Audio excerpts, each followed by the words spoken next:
Hello, welcome to Family. We've got your back. This week, it's kind of a different week. We're at our nephew William's wedding. So congratulations, Will and Bristol. We're Party, really. so excited. Their wedding reception. We're so excited for you. And we hope that the happiness that you're experiencing right now can only grow and increase as the years go by. So anyway, so we're kind of in our party clothes and Not in our typical place. not in our home, and we don't have our slideshow for you. Nope. So but this week we're going to talk about because we're in a public situation at a party, appropriate behavior for public situations, right? So there was this one time we went to a play, and a family with a special needs child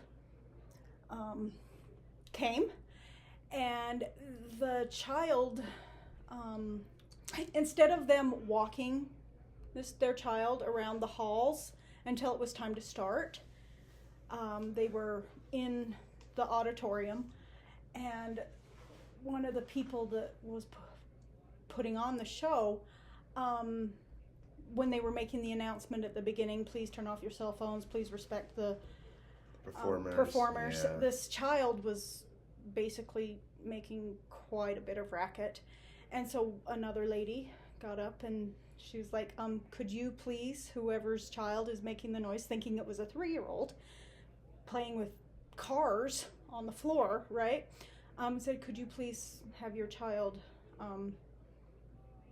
get them to stop, right, because we're trying to start the play and you're making a lot of noise. And this person stood up and started saying very rude things, and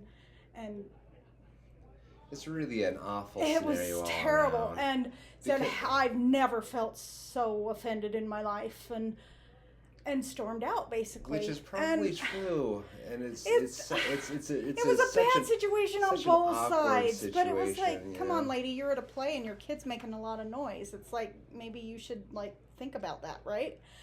Before you take your child who is incapable of being quiet in a place where quiet is necessary so that all those who paid to be there can enjoy why they paid to be there.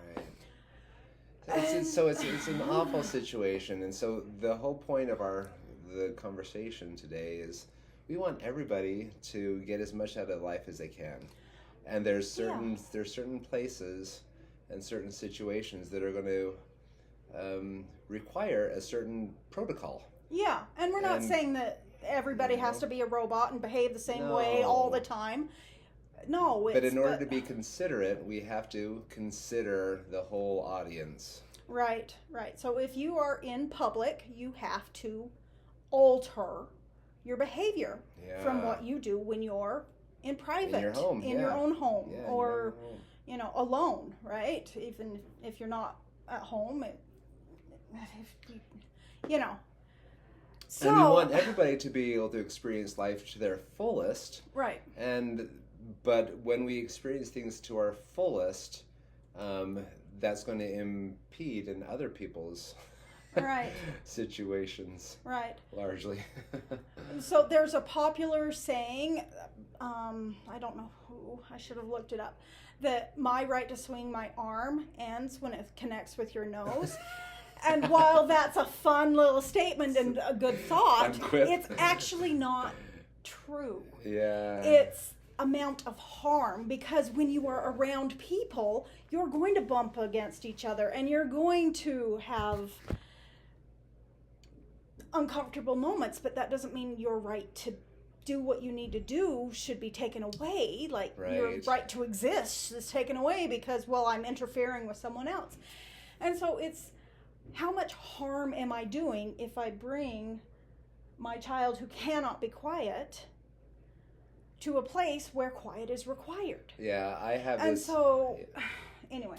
I have this is my main battle at school, is that people, my students, want it to be a social hour. And it's not appropriate for us. It's like, I have to tell them, I like that you like each other, but I don't like how you're impacting the whole community's learning situation in a negative fashion. It's like, I'm glad you have friends. I really am glad that you have friends. But there's a time and a place to act on those friendships.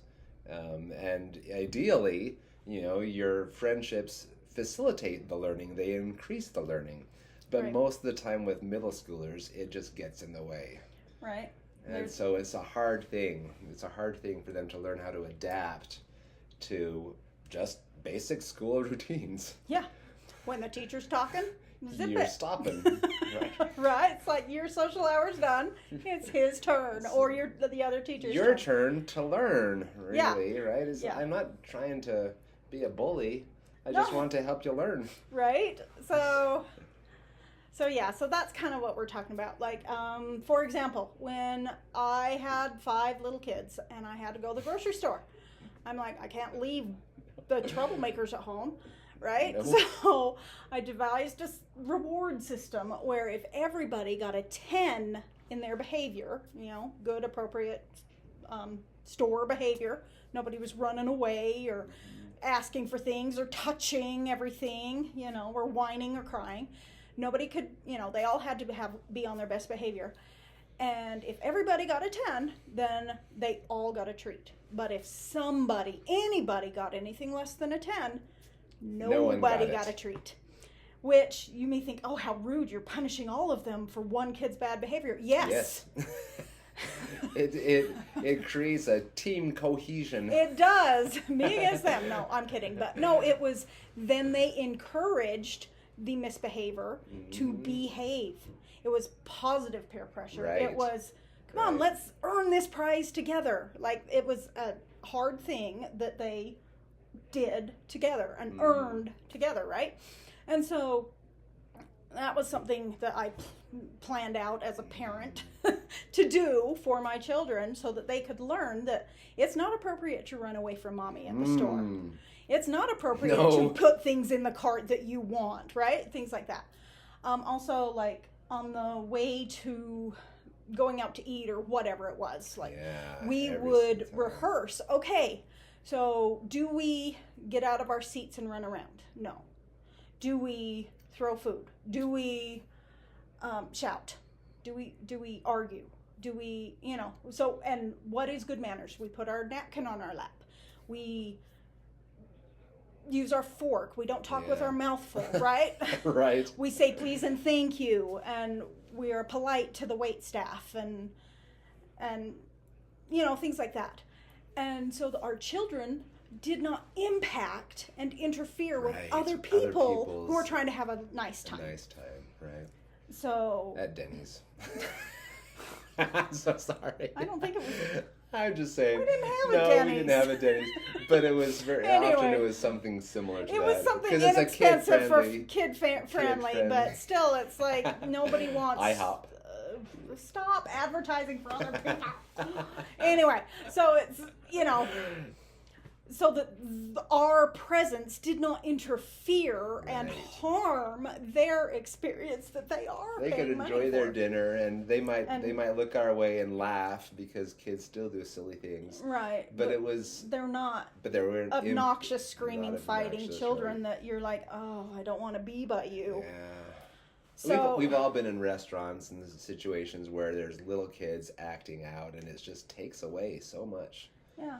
And it's not just little kids. Like, adults need appropriate behavior in public as well. It's like, if you are on your cell phone at a movie, that's rude, right? You are interfering with the experience people are trying to have.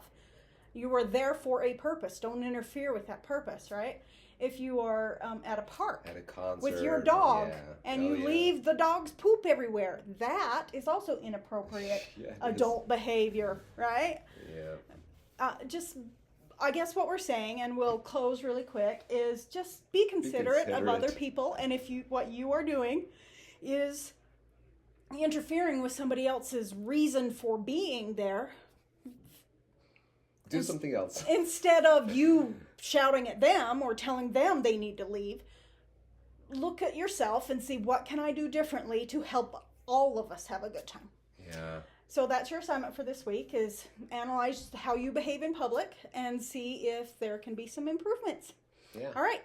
Congrats, Will and Bristol, and everybody. Have a good week. Have a good week. Bye bye.